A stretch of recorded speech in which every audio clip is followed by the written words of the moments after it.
Welcome to the DataStack Show. We are actually recording this together in the same room in San Francisco, which is super exciting. And Kostas, I am interviewing you today, and we will hear about why that is.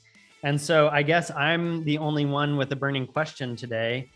And my main question is actually what were the steps that led you into building an ETL company kind of at the time when a lot of interesting technology, both in ETL and warehouses, was emerging. So that's what I'm going to ask you. So now I have to come up with what I'm going to ask myself. What would you ask yourself if you were interviewing yourself? I need to call my therapist. I don't know. This will be a very therapeutic session. I can guarantee you that. Yeah. It's a different episode, so I don't think it makes that much sense, like for me to talk that much on the intro. But I'm really looking forward to do it, and I think it's going to be a lot of fun. Let's just do it. All right. Let's go. Here we go. Yep. Welcome to the DataStack Show. Welcome. This is a really special episode. So I'm in San Francisco, California with Kostas. We're doing this together, which is super exciting. And you may notice something different about this episode. We don't have a third person on as a guest because I am going to be interviewing Kostas today. We've talked about this for a while. It's really exciting. And you know what's going to be awkward is that we don't even have to do intros because everyone already knows us. Yeah, that's amazing, actually. Yeah, every time you have to think like what I'm going to do. Like, no, wait, we don't do the intros. Like, our guest is doing the intro, but we are doing intros before that, right? Oh, that's right. We do that. Yes, we do that before. Yeah. Okay, so two big pieces of news. One, the podcast hit 20,000 downloads. Crazy.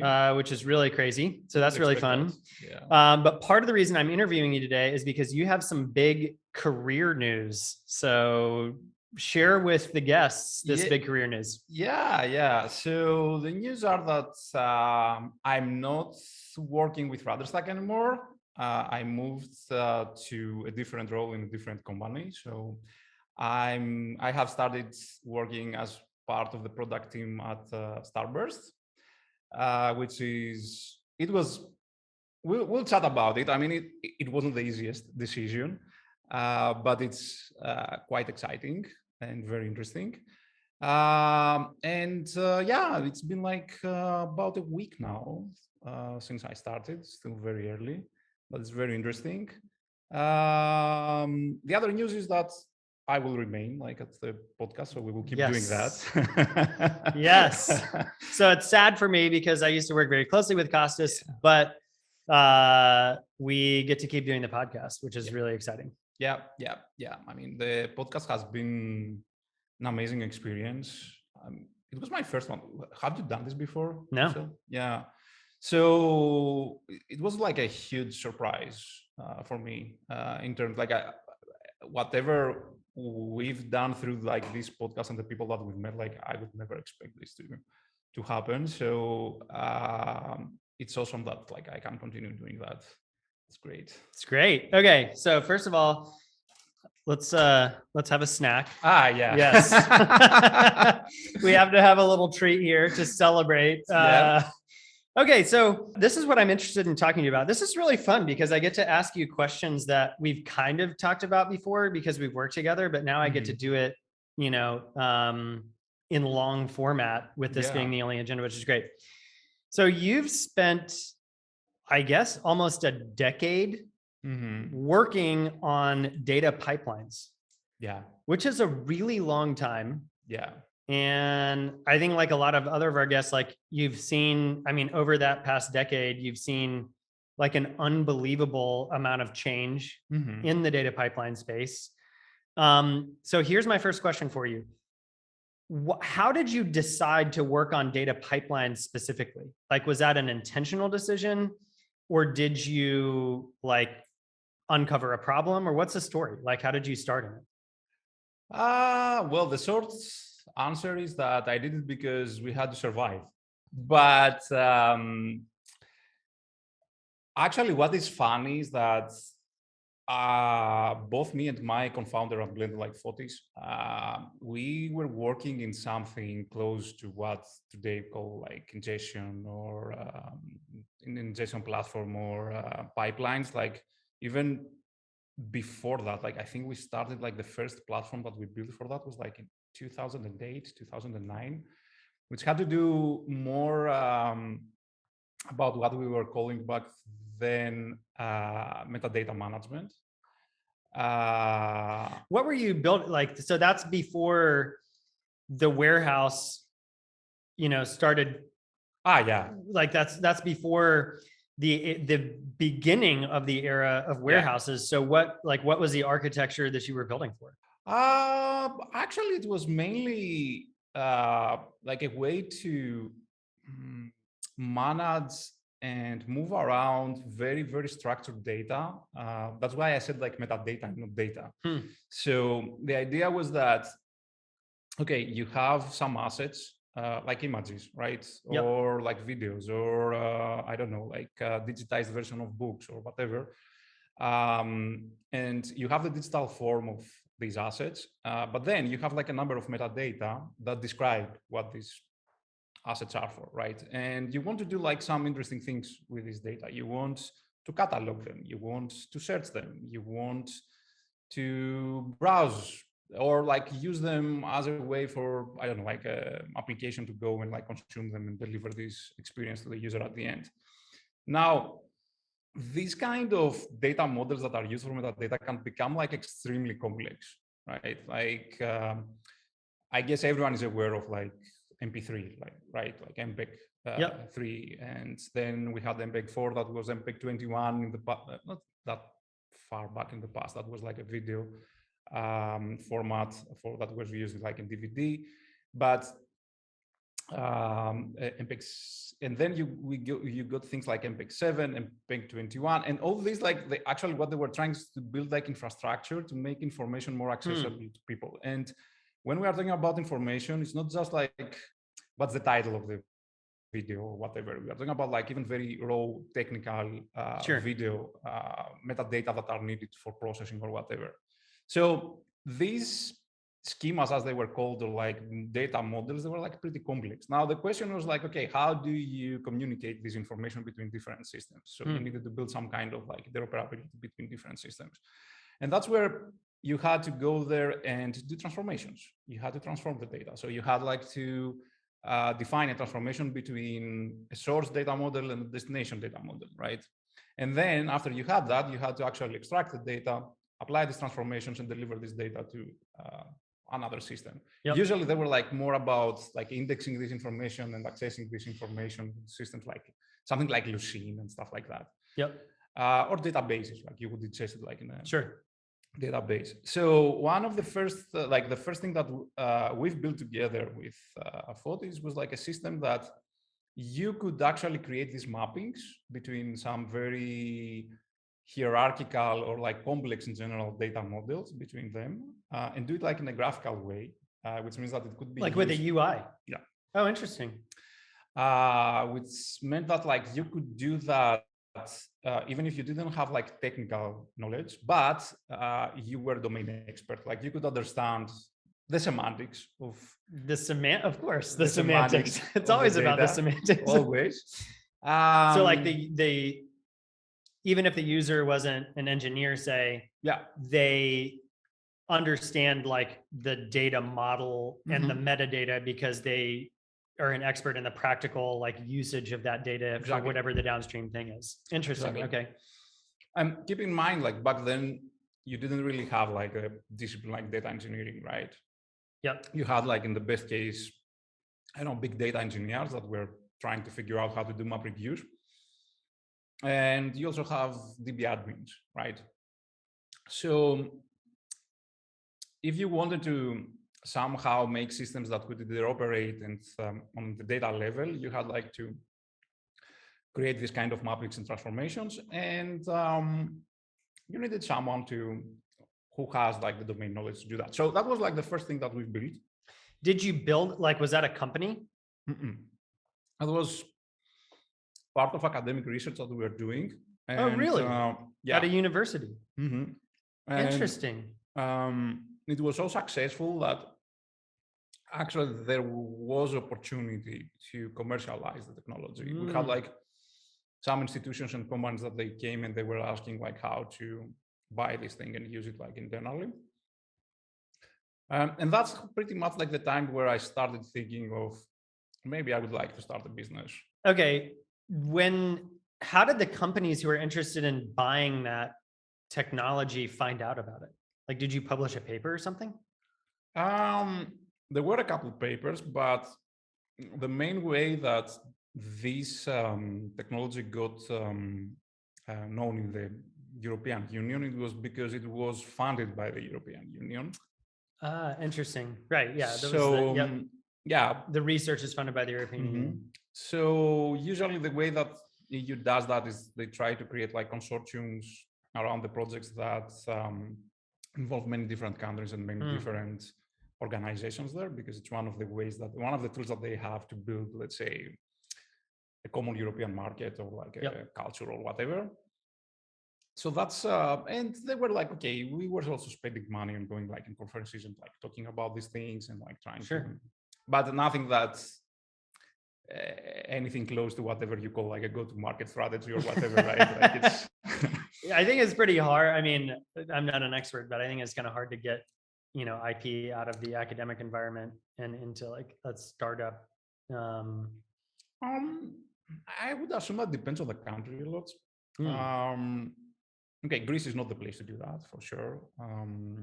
But it's not easy. Yeah, like the legal framework around that stuff. I mean, and because EU is also included, like actually the IP belongs to the European Union, right? Because they funded the research. Yeah, which means that it belongs to the people of Europe, which means that like you have to make it like open source in a way, let's say. So what you can do is like you can sell services around that. Like that's the Now there are, I think today at least, some ways that you can do like create like a spin-off or something like that. But I don't know. It's been like a very long time since I was involved in the academia and business models around. Do you miss it?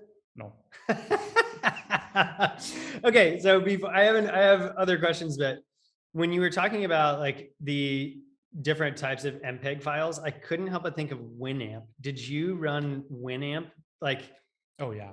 And like, because you could really do a lot with the audio quality and like dialing that in, and then like the different skins for Winamp. Like I had such a modded Winamp, it was awesome.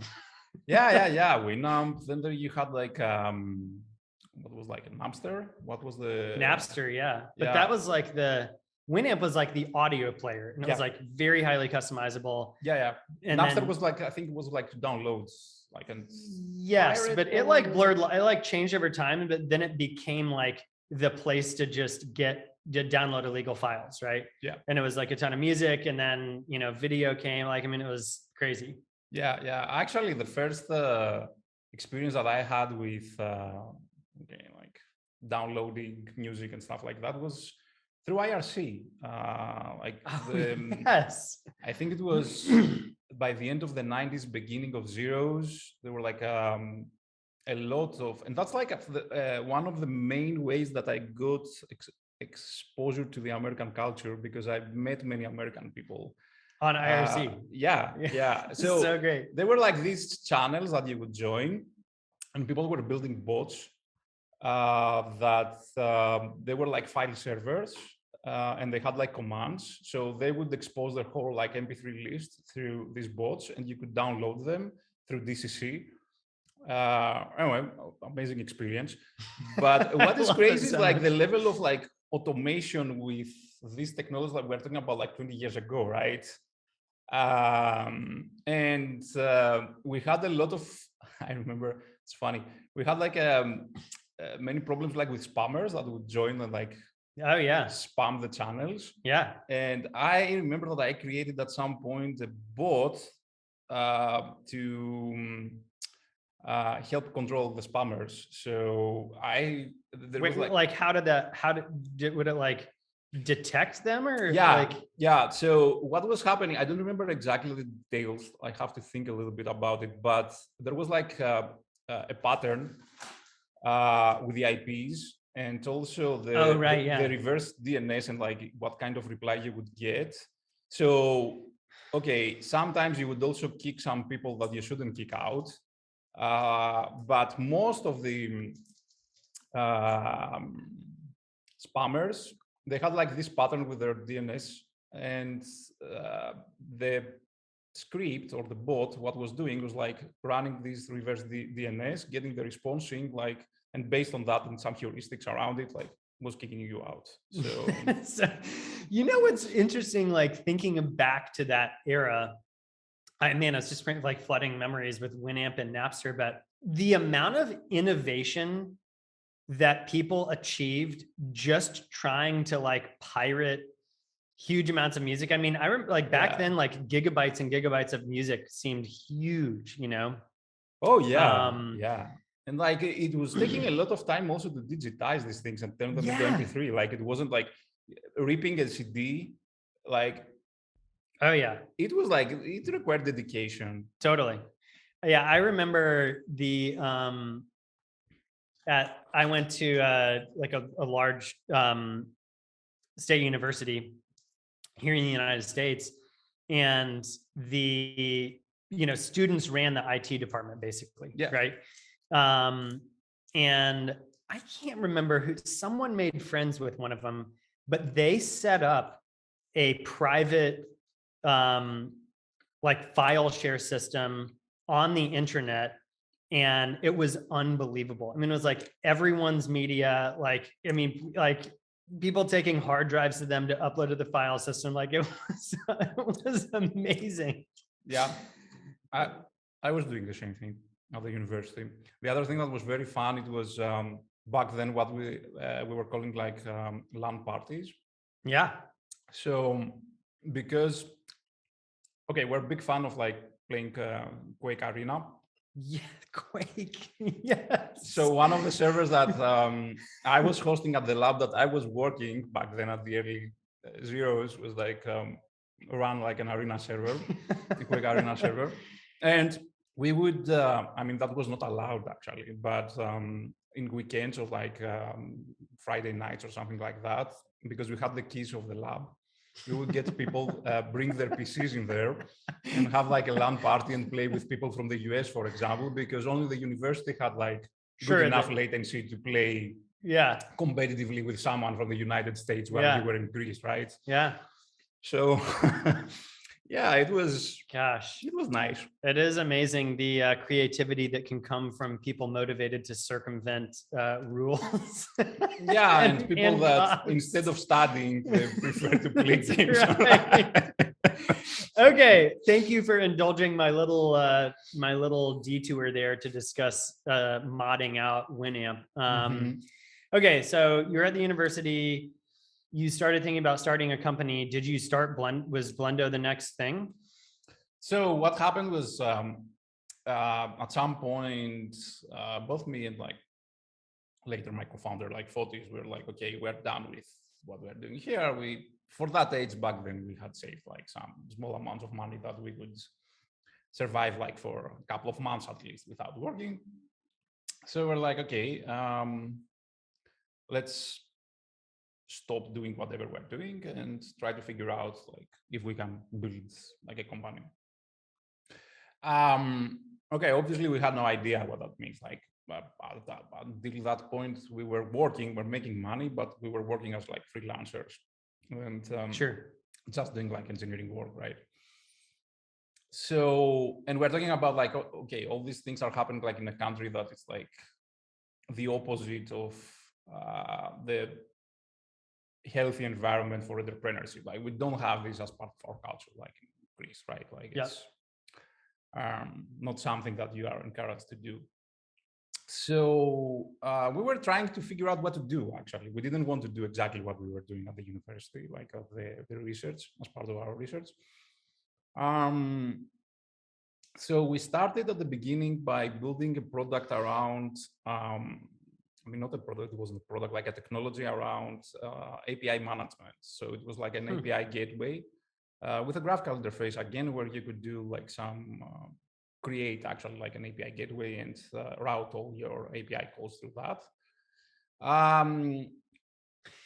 It's I don't know why, but it surprises me that like the first sort of two big, I mean, I know you probably built tons of stuff, but like sort of product type things that you built had a big UI component. Yeah, because back then technology was all about how we can build products that can be used by non-technical users, right? And even if you were like a developer, you would still, the idea was like, okay, let's try and move away from the terminal or like using, I don't know, like something like the experience that you get with Emacs or VI or whatever. And that's like the time that are like all the IDs, you know, were developed. So I think it's both like a cultural thing and also has to do with the maturity of the industry, right? Yeah. Like we are talking about the period where, okay, being like a software engineer, it was special, but it's not like everyone was trying to become like a software engineer back then, okay? So it's not like we had that many people to do these things. And the main way that the industry was trying to solve that was by creating tools that are very easy to use. So the UI component was quite important. And we were still in the process of like trying to figure out actually like how we interact with machines anyway. So yeah, that was, I think, I'm trying to remember the exact era when like a bunch of the FTP like desktop apps came out, you know, to just make that like a like in whatever a drag and drop experience. And just make FTP like a lot simpler. Yeah, 100%. Like it's it made sense. I think that's how, okay, you can't solve everything with like in an efficient way at least. But now that I reflect back to then, I think it was like very natural to try and do things this way. So yeah. You leave all the front, well, you left all the front end debugging to me. RudderStack.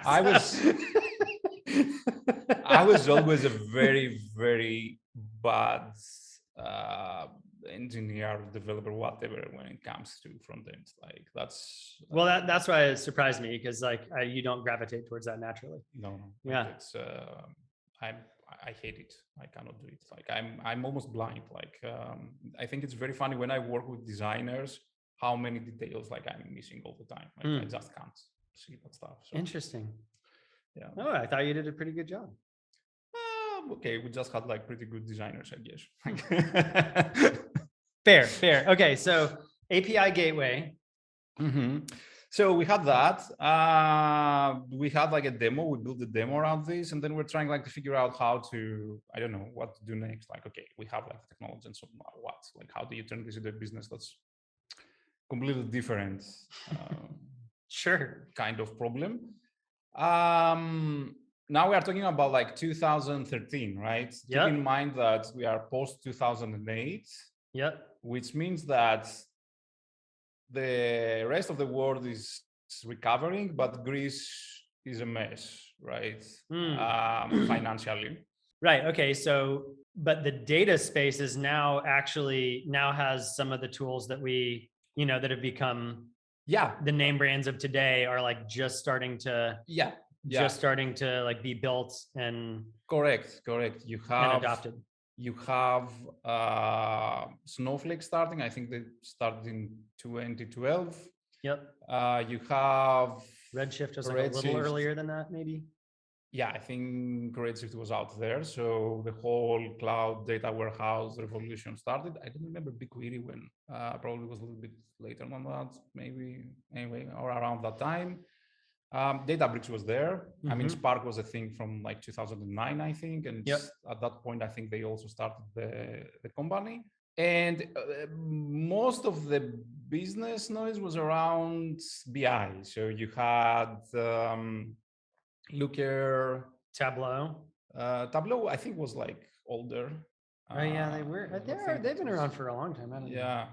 Crystal Reports. You remember that? I think it's still around, actually. IBM's. Yeah, like all that stuff, I guess. Yeah. Still around. What else? Looker, we had Periscope data, mode analytics, chart.io, like all these companies like started like pretty much at that point. Yep.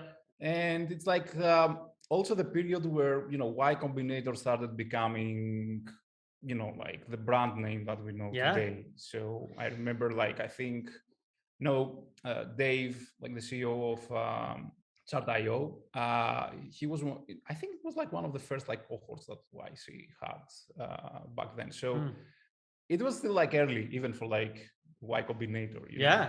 Okay. So question for you.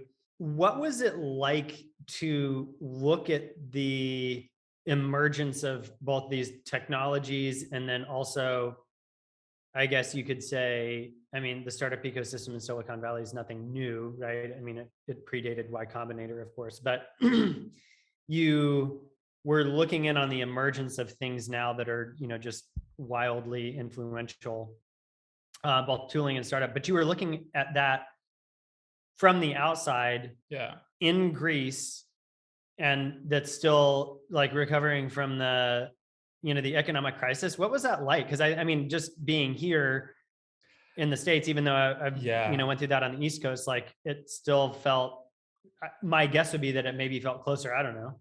What was that like?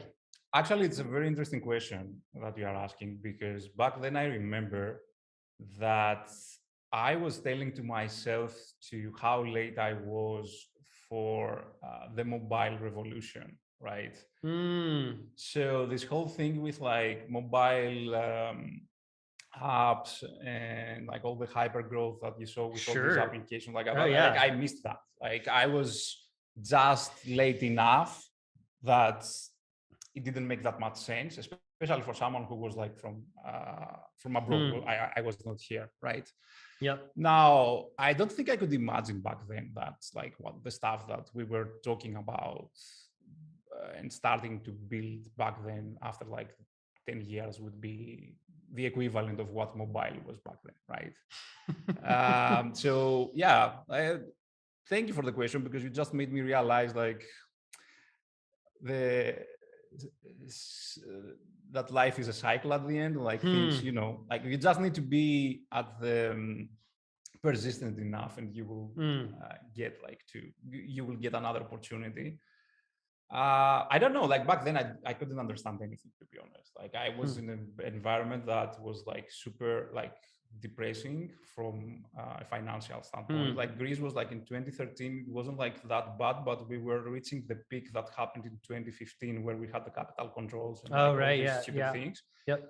So you were living in a country that everyone was depressed, like both literally and metaphorically. In a financial market, when it comes to venture capital, that's like almost non-existent in Greece, and the VCs that existed were just very niche kind of like investors that had mainly to do with e-commerce and more B2C kind of business models.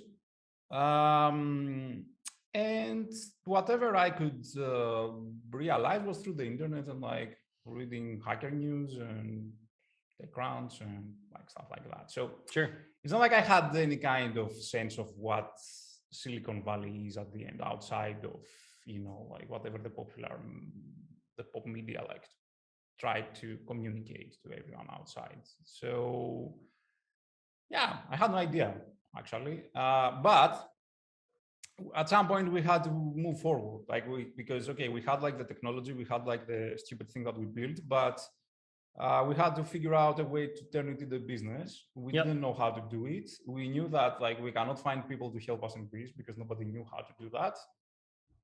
So we started looking for opportunities to get some investment from abroad and see what happens, right? I think I have applied to Y Combinator like 4 times, probably. I don't know. Like, really? I never knew that. Yeah. Like I was applying to everything that could give you money, actually. So, I was just trying to. Yeah, that's why I was saying that I was trying to survive. I love it. Okay, I never got to the point where I had an interview or something with Y Combinator. Then we're trying to find money. Like, okay, we reached out to all the. This is still for the API gateway. Yes. Trying to find people in Greece to invest. No luck. Also, we didn't have any kind of network, like, because that's important. I mean, no matter what they say, investment is a social process. Like, it takes time, and people need to trust you, and you need also to trust them in order, like, to engage in this kind of relationship. So, okay, you don't just go open a door, get inside, and like, okay, give me money, and you get the money. Sure. Right? Especially if you are someone who you haven't done anything in the past, like you don't have any kind of like track record. Well, sure. Like learning how to raise venture capital isn't like a class that they teach in academic research. Yeah, like yeah. I mean, they probably do now at I don't know, Stanford. but it's really hard for, like, like when you have been educated as an engineer, like, and in the classical way of engineering, you think of everything as in a very Boolean way. Like everything is like black or white, right? Like it's either I have a solution or I'm still working to find the solution, right? And that's like what's like a big shift that you have to make in order to become like an entrepreneur or like a product person or anything that has to do with like interacting with people out there and trying to find like solutions for their problems. And it was like one of the biggest problems that I had at the beginning, because like I couldn't realize that. So yeah, we had built something, but I wasn't feeling like I was feeling super embarrassed, like, to go and present this thing, because it felt like broken. So it was hard. So we kept looking for money. The third co-founder that joined the company had some experience, because he was working for a while for Motorola. And like Motorola in EMEA had, I think their first headquarters were like in Israel. Anyway, they had like some very strong ties with Israel, which makes sense also because of like the engineering background of Israel and Motorola being like in telecommunication and stuff like that. So he knew a few people like in Israel. Back then, Israel started using a lot the whole brand name of Startup Nation, and we have like startups, blah, blah, blah, and all these things, and trying like to expose like the country in a positive way to the rest of the world. And he was like, okay, why we don't also try to go to an accelerator or like something like that to Israel?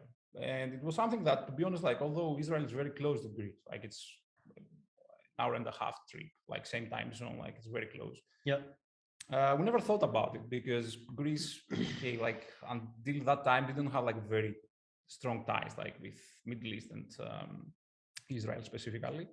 We're like, okay, sure, why not? I mean, it's not like anyone else is accepting us, so why not? And that was like an amazing experience, because what happened was that Microsoft had an accelerator in Israel. Microsoft Israel had an accelerator there. I sent an email there to get in contact with them. They replied to me.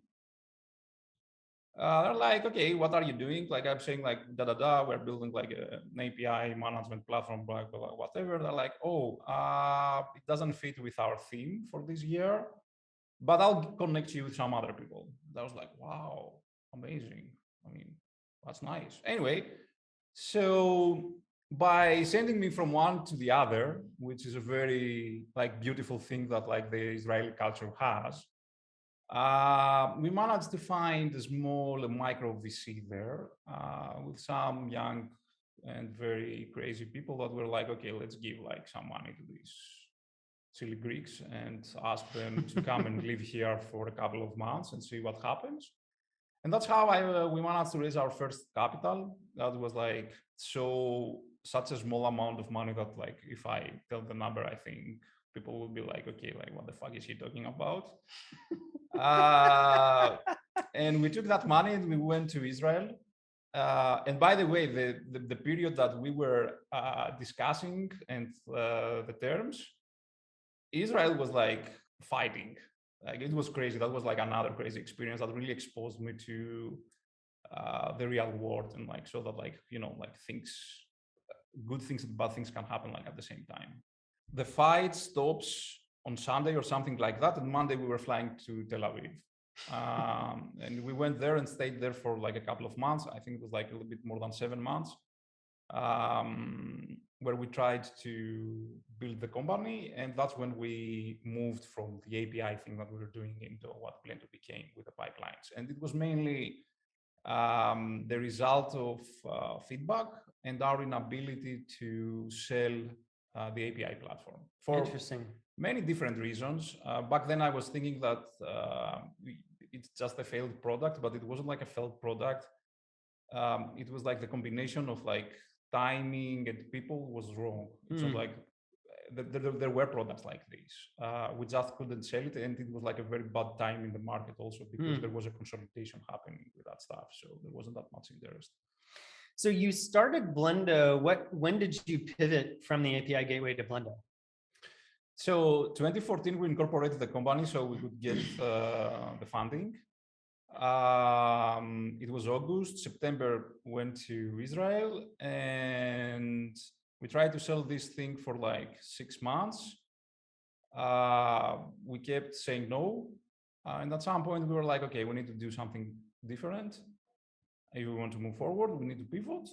And we had a very interesting conversation with a product manager from IFTTT. Oh yeah, back then, who came to IFTTT through an acquisition. Like he had a company that got acquired by them. And was he based in? No, he was in the States, but okay, like the Israeli ecosystem, like always had like very good ties with Silicon Valley. So one of the investors that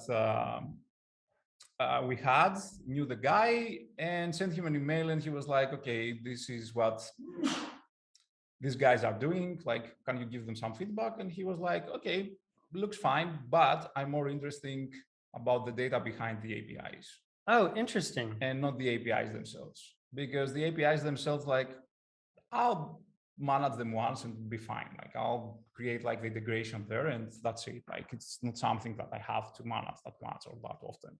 But the data behind these APIs is something that I'm missing as a product manager right now. Like I need all this information from all these different tools to go and do my analytics. And it's like a pain in the ass right now to do. Like I cannot access the data. So we were like, that sounds interesting.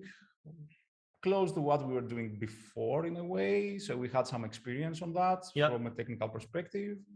So we're like, okay, let's pivot and let's do something that has to do with data. Again, it started a little bit different than what Blendo became at the end. But whatever started that day is what like actually I would recognize and identify as Blendo. Interesting. When you say it was different, because Blendo really was like, you know, in the early days head to head with like Stitch Data, Fivetran, you know, basically a direct competitor on. Well, that's what we became when we started, because, okay, you know, the problem with us was that we didn't really have access to the market.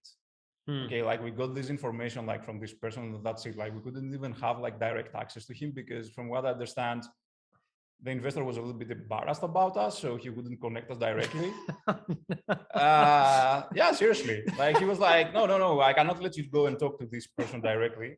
We had no idea. We just had, let's say, a direction, right? And then when you have a direction in science fiction, I mean, you build like funny things, and we did that. And because we were afraid to go to market, we were trying to avoid doing it, right? So we were not selling until we reached a point where we couldn't like sustain ourselves anymore. And we were like, okay, that's what we have right now. We put a website out there and we asked for people to subscribe and pay. And someone paid. Like, what the fuck? Like, wow. My first $20. Wow, being an entrepreneur is easy. Yeah. Well, it felt good. And then, yeah, like I think the rest is like a bit of history in the sense that then you set, let's say, all the things in motion that will push the company, the product to some kind of direction, right? So after that, it was much easier. That's why, like, I think at the end, it's like super important to go to market as soon as possible, because especially if you are a first-time founder. Okay, if you are more experienced, probably like you can constrain yourself from doing like stupid things and like being too fantasize too much around what you should be building. Yep. But going to market, I think is like probably the most important thing that you can do if you're like if you're like a first-time founder. Fascinating. I'm so glad that I got to hear the story about the founding of Blendo and what you built before that. Yeah, and the crazy thing is that like all these things happen like through the period with capital controls. Yeah. And because we were selling outside Greece, because of course like Greece didn't have a market for ETL, like it doesn't have even today one. And we were forced to incorporate the company in the United States because we had to take money from Israel. We had a bank account in the United States and we didn't care about the capital controls. That's so interesting. Okay, well, I know this is a big surprise, but I think we've gone longer than we intended. Yeah. But okay, so two more questions for you, because I know we've spent a lot of time just hearing the story, which is great. But what's the hardest problem that you faced, like sort of technical problem that you faced in sort of architecting the product? Like, does something stick out where, whatever, it's like it was just very difficult to build or difficult to scale, or something kept breaking as you were building Blendo? That's an interesting question because I don't think that I can give you a technical answer to it. I don't think that we had technical problems. We had human problems mainly, and I would say that like this is probably the case like with most of the things that I have seen so far. Like, okay, we are not sending James Webb to the space, right? Like, okay, we are solving like hard problems. The main problem starts when you have to scale. I think most of the problems happen because of how fast you have to move and what kind of trade-offs you have to make there. But again, the problem is not the technology; it's the interaction with like people and how you can. Let's go back to what I said about engineers. Like you keep thinking like in black and white, right? And you have to think like that. Like you shouldn't change that if you want to be like a good engineer.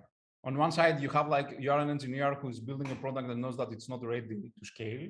And then you have a company that has to scale in order to survive. So of course, like your go-to-market teams are going to push towards that. Yep. Now, this balance between the two and making sure that like the teams are not going to collapse, it's like the hardest part of like building something new, in my opinion. I failed many times in this. Like I think I still keep failing. I think that's the problem. It's not the technology itself. Like the technology that we have, actually, we're very spoiled. Like we have so much capacity to do. Like we live in a period where if like we can scale just by burning money and throwing hardware into the problem, not even optimizing the software necessarily, right? Technology is not the problem. I mean, unless we are talking about like I don't know, like solving like cancer or something like that. It's the humans that complicate things and make things interesting also, right? Yeah. So that aligns so well with a theme we've heard on the podcast throughout the episodes. I don't even know what count we're on, but which actually feels very authentic because technically, you're a host of the show, but you're a guest on the show today and you're from a different data company. So it feels very authentic that you're repeating the theme that it's not about the technology, it's about the people. That's true. But yeah, it is. I mean, you build businesses for people, right? Not for the technology. So. Okay, so that was one question. I said I had two. What are you doing at Starburst? I'm doing products.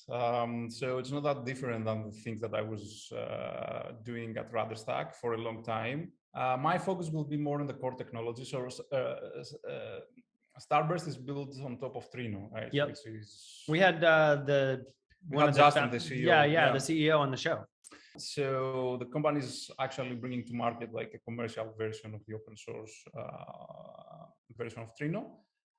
And my focus is more like on the core technology, Trino itself, the query engine, the optimization of the query engine, some stuff like materialized views and some product use cases on top of that.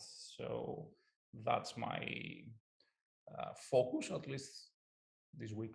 I don't know. Hopefully it's not going to It's your change first next week. Yeah. It's your first week. I'd say that's pretty good for your first week. Yeah. Awesome. Well, I am personally very excited to just hear from what you learned there, and I think it'll bring a great new perspective to the show. So I'm super excited for you, and I can't believe I didn't say this. Congratulations! It's an exciting new adventure. Thank you. It was as we said, like I've been like building pipelines infrastructure for quite a while. I needed some change and actually like torture my brain with like new problems. And I wanted to go a little bit like farther down the data stack, like closer to storage and database systems. So a query engine like Trino was like an ideal opportunity for me. And query engines, like I feel, especially now with the emergence of data lakes and lakehouse architecture, are going to become like even more important.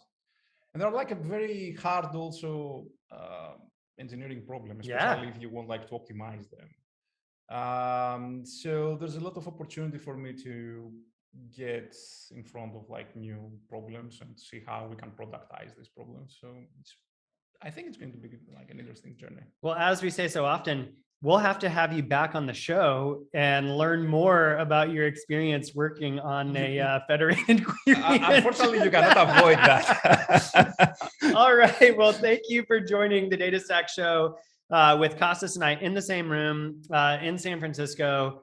I'm so excited for you as a colleague and more importantly, a friend. And I'm most excited that we get to keep doing the show together. 100%. Yeah. I am really looking forward to see also what's going to happen this year with the show. Like it's been like a crazy 1 year for the show. I mean, we announced today that we did like 20,000 downloads, right? Like the show is out there for like almost a year. Yeah. It's crazy. It is wild. Yeah. All right. Well, as we always say, subscribe if you haven't. And thank you for joining us. And we'll catch you on the next one. Yeah. And looking forward to do the same with you. Yes. There will be another host interview coming up. So we'll let you know about that one soon.